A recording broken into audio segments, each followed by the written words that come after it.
Hello, everyone. Today we are going to talk about the home ownership for all issues, challenges, and sustainable solutions. We are from LMCP 1632 Home and You. Our group members are 罗望龙、马晨、董家乐、赵晨霞、文汉镇.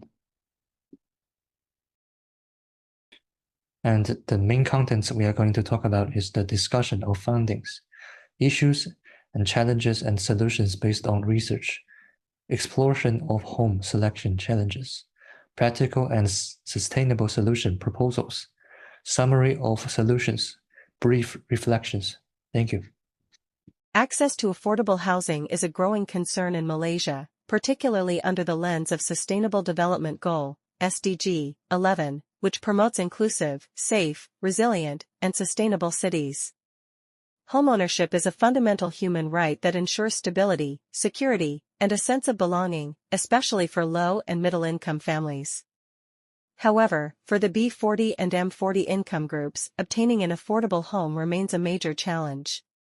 Several key factors influence the housing choices of Malaysians. Location is often the top concern, as access to public amenities, job opportunities, and educational institutions can significantly affect a family's daily life.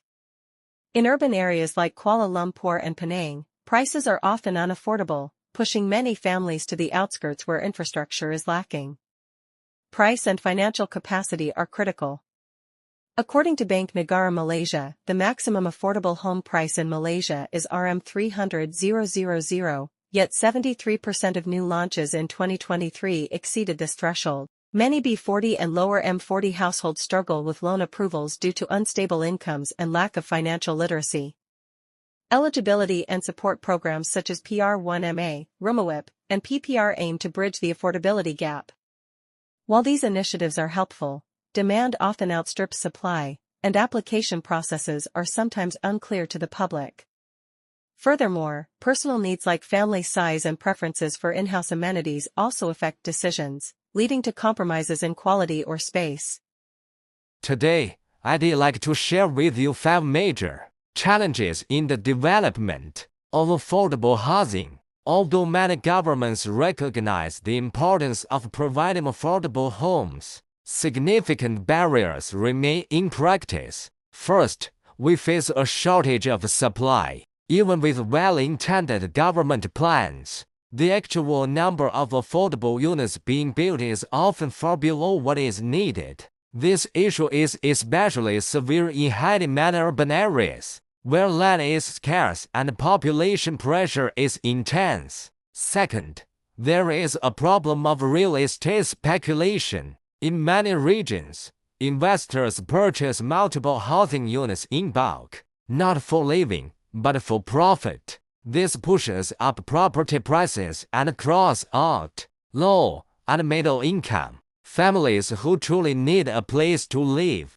Third, construction quality can be a serious concern. To keep costs down, some developers compromise on materials, design, and safety standards. As a result, the homes delivered may be less durable or comfortable, defeating the purpose of affordable yet livable housing. Fourth, access to mortgage loans is another barrier. Many banks impose strict lending requirements, such as high credit scores or steady income records. Unfortunately, this excludes a significant portion of people who could otherwise afford affordable housing with some financial support. And finally, we face an information gap.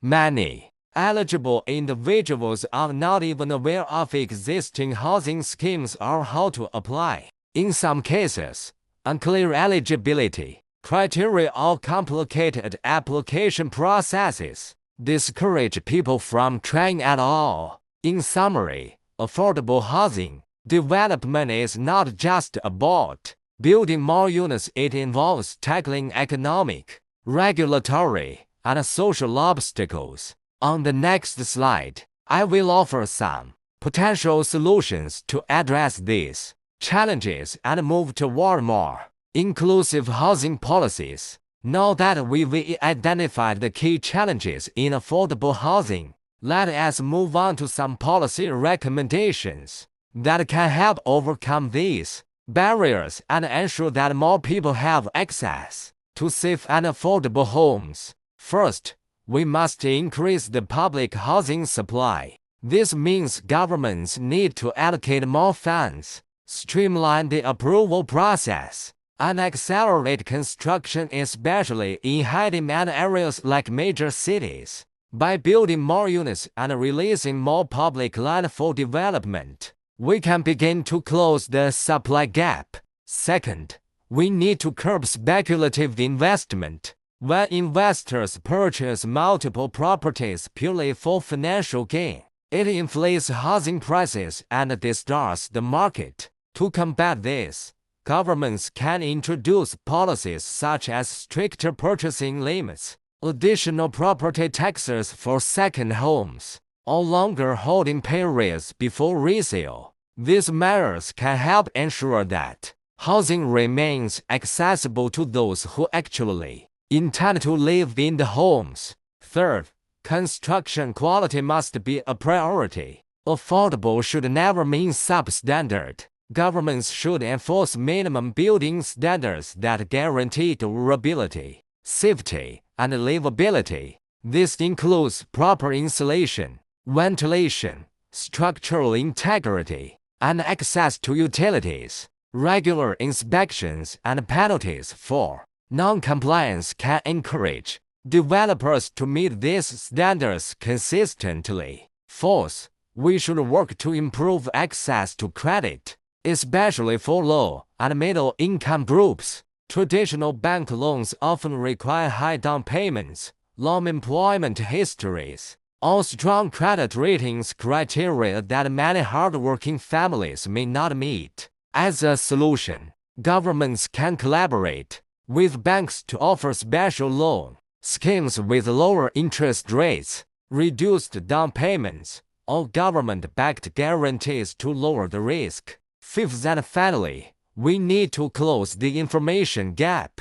Many people don't know that they're eligible for housing programs, or they find the application process too complex and discouraging. To fix this, we must promote clear, accessible communication through multiple channels such as community centers, social media, mobile apps, and even door-to-door outreach. In addition, simplifying forms and application steps can greatly reduce psychological and procedural barriers. In conclusion, solving the affordable housing crisis requires a comprehensive and coordinated approach. It is not just about quantity, it is about quality, access, and fairness. By combining smart policy design with practical implementation, we can make meaningful progress toward housing for all. To address the many challenges identified in our research, our group proposes 4 key solutions that align with Sustainable Development Goal 11 to make cities inclusive, safe, resilient, and sustainable. First, we recommend improving and expanding current government housing policies. While Malaysia has existing schemes like P1MA, PPR, and Homeownership, many low and middle-income citizens still find it difficult to access them. Issues such as limited units, poor promotion, and eligibility confusion remain. We suggest increasing the supply of affordable homes in well-connected areas and introducing stronger anti-speculation laws to discourage property holding and price manipulation. Second, we emphasize the importance of financial literacy. Many young Malaysians are not aware of how to plan financially for homeownership. Therefore, we propose integrating basic financial education into school curriculums and community programs. This should include understanding credit scores, saving for down payments, and comparing home loan products. Third, we advocate for the use of modern technologies in the construction industry. Technologies such as industrialized building systems (IPS) and building information modeling (BIM) can reduce costs, improve quality, and shorten project timelines. We also support green building concepts using energy-efficient materials, improving natural lighting and ventilation, and reducing long-term utility costs for homeowners. Finally, we highlight the need to design inclusive communities. Affordable housing should not just be about the price, but also about the quality of life. This includes accessible facilities for the elderly and disabled, safe public spaces for children, and encouraging social integration among different races and income groups. In short, these solutions are not only practical but necessary if we are to ensure long-term housing sustainability in Malaysia. Throughout this project, we've come to realize that housing is more than just shelter. It's not only about having a roof over our heads, it's about building a life. A safe, affordable, and stable home provides people with the foundation they need to grow, to raise families, to plan for the future, and to feel a sense of belonging. When people own homes, or even have secure, long-term rental housing, they experience more than just comfort. They gain dignity, safety, and emotional stability. A home becomes a place of identity and security, which directly influences mental health, children's education outcomes, and even job productivity. We also reflected on how homeownership shapes entire communities. When families feel secure, they are more likely to engage with their neighbors, contribute to local initiatives, and maintain the quality of their living environment. This creates a ripple effect, strengthening social ties, reducing crime, and building resilience within communities. We learned that the housing issue is multidimensional. It's not just about construction and real estate. It touches on economic policies, urban planning, social equity, and environmental sustainability. From housing loans and zoning laws to green design and infrastructure access, every part is connected. Finally, we believe that everyone has a role to play. This is not just the job of the government or property developers. Citizens must be involved. Young people must be educated. Financial institutions must offer fair support. And educators, like ourselves, must continue to raise awareness. Only with collaborative effort can we address this national challenge and fulfill the goals of sustainable development. In conclusion, we want to emphasize that affordable housing is not just a development goal, it is a national priority. Without a stable home, everything else becomes uncertain: education, employment, even health. A home is the very beginning of opportunity.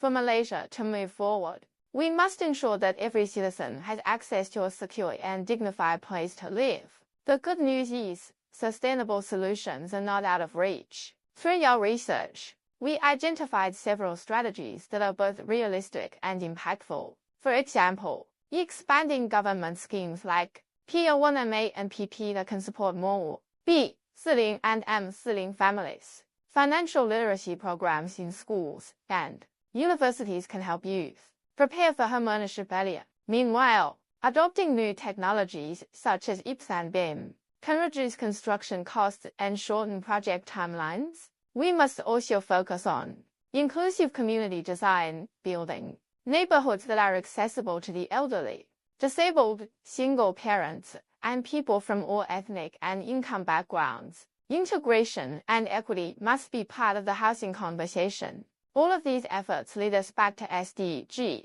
11, Sustainable Cities and Communities. This goal is not just an international ambition, it is a local direction. Malaysia has the potential to build cities that are inclusive, safe, resilient, and sustainable, but only if we commit to real action. So we invite everyone, the government, the private sector, educators, and citizens to take action. Start small, but think big. Push for policy changes. Support community projects. Educate others. And together, we can build a future where no one is left behind. Because building better homes means building a better Malaysia. Thank you for watching.